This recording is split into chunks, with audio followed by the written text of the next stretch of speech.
Mga choy, drawing session naman tayo para kunwari magaling. Ano pa ba, kung gusto niyo mga choy, i-drawing natin ang future niyo.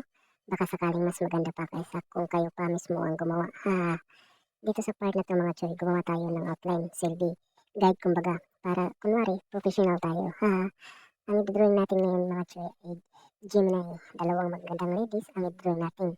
Tapos, ipapakita natin yung contrast ng mga personality nila. Yung isa, more on nature lover, may aura siyang dalagang Filipina. Yung isa naman, holiday rider vibes, medyo modern ang pig niya. May big bike sa likod at bibigyan natin siya ng military vest, helmet at sniper. Kasi kung lulukuhin mo siya mga choy, baka matapos ka agad. At pwede ka nang ah, at pwede ka na matulog sa kwarto ng simento, yung walang bintana at pinto. Yung kabila naman, mga choy, flowers, ang theme niya, kalmado at chill lang. More on beauty of nature ang vibe niya. So mga choy, magsisimula na tayong gumuhit. Huwag kayong maglala. Kung medyo nahihilo na kayo kasi tapusin na natin itong video, marami kayong matututunan at malalaman nyo na rin ang future nyo. Ha, unang listen natin mga choy ay steel trusses or beams. Ba tawag doon? Bahala na. Basta platform siya para sa sturdy yung kinaupuan ng ating killer beauty. Ha, and then sa kabila naman, kahoy lang ang pig. Uy, wag ka mga choy, kahoy nga pero 1,000 karat gold yan. Haha. Ang importante na iayos na natin yung kahoy na yan para safe kahit matibag pa ang baka sa taas. Ha. Yung ugat pa nga niya, mga choy, parang mas malaki pa sa ugat ko. Haha. Ngayon, naglagay na tayo ng detail sa ating human subject, mga choy. Seryosohin natin itong bumper nila sa drawing kasi asset yan. Pero nagka-problema ako sa mga kamay, mga choy. Paano wala naman akong mastery sa kamay ng mga baby girls. Hindi pa nga ako nakakapit since birth. Hahaha. So tapos na tayo kay Lady Rider mga choy. Punta naman tayo kay Miss Nature. Itong dalawa nating puro mga gandang babae, balance, pinawakan natin sa kanya yung future niya. Baka kasi mabigatan at masira pa. Pero oy, mga choy, grabe nagwanhan siya. Nagpusing pa habang tayo, tululaway lang. Habang nakapo siya sa ating golden tea mga choy, ako naman siyang pinag-memorize kasi may quiz sila bukas. Dahil paborito ko tong girl in the sky, pinakuha natin siya ng range para ipabagsak yung inayos niya kagabi. Tingnan niyo naman, nandyan na yung big bike niya. Pero mga choy, gusto ko sana magpatawa pa kaso may nakasabit sa likod at napakahaba pa. Baka tamaan tayo, wala pa nga tayo mga tagapagmana.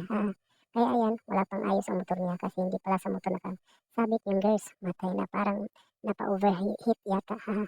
Balik tayo sa kabila mga choy, baka nagtampo yung isa. Nakakapagod talaga mag-alaga ng dalawang bibigyan. Ang hirap mag-budget ng time kaya mga choy dahil nagtampo siya, binigyan ko siya ng bulaklak na kasing laki niya. Tapos may bonus pa, tig 20 pesos na flowers, Pero parang hindi pa siya naayos sa bulaklak kaya dinagdagan ko pa ng isang tuta. Pero parang may mali yata yung tuta na binigay ko mga choy. Medyo chancing yata to sa bibigyan ko. Kaya sinabayan ko na rin ng ibon at paru-paro para hindi na ma-spoiled brat. Tapos mga choy, parang ang tagalan niyang walang damit. Hiniritan ako na kinakagat na daw siya ng lamok kaya ginamitan ko na siya ng imported na dress galing third floor Japan surplus. Pagkatapos mga choy, nag-decide na ako na parihas na lang ang mukha ng girl para hindi ako malito kung sino yung kausap ko. Yung baby girl ko ba o tropa ko. Si Lady Rider, short hair lang para klaro kung sino si baby girl 1 at baby girl 2. At dahil rider siya, hindi ko siya sinabihan na magsuot ng dress. Baka kasi makita tayo ng awat pag nagmumotor siya. Baka makita niyo pa ang underwear niya eh. Nasa taas pa naman siya. Habang nagdadaldal ako mga choy, parang nabaliw na tong video. Ang bilis parang nagsisilos. Bigla na lang umarangkada kaya bilis ng pangyari mga choy. Dumiretso lang tayo sa listening portion. Brought to you by me. Hirap talaga. Kapag nag-iisa ka kung ano-ano na lang ang naiisip mo. Tapos mga choy, alam ko na nahilo na kayo kaya ibibigay ko na ang steady and beautiful recap na ginawa natin kayo ng mga choy. Steady lang, walang masyadong pagkot-ikot.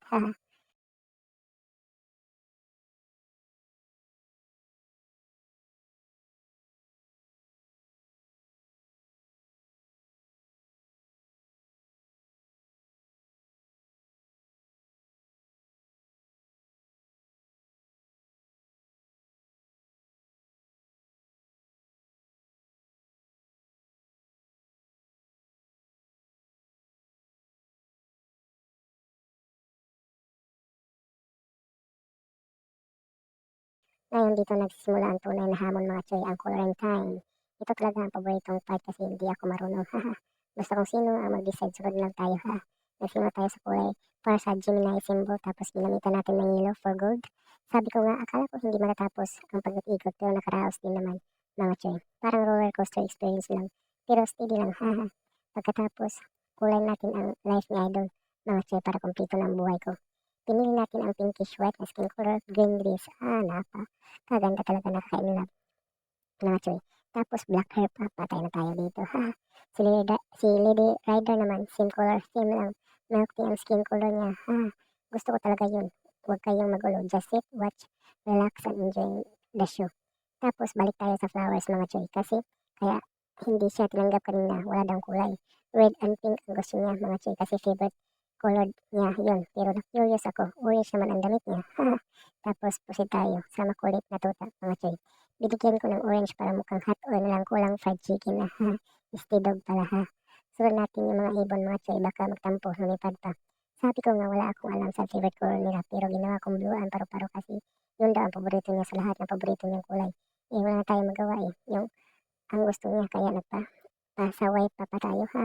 Dagdagan para ang kulay ng libro. Sobrang demanding talaga. Kung hindi lang ito nakapo sa gintong tree, iniwan ko na to, ha. Habang nagsisilita ako, mga choy, parang inantok na ako.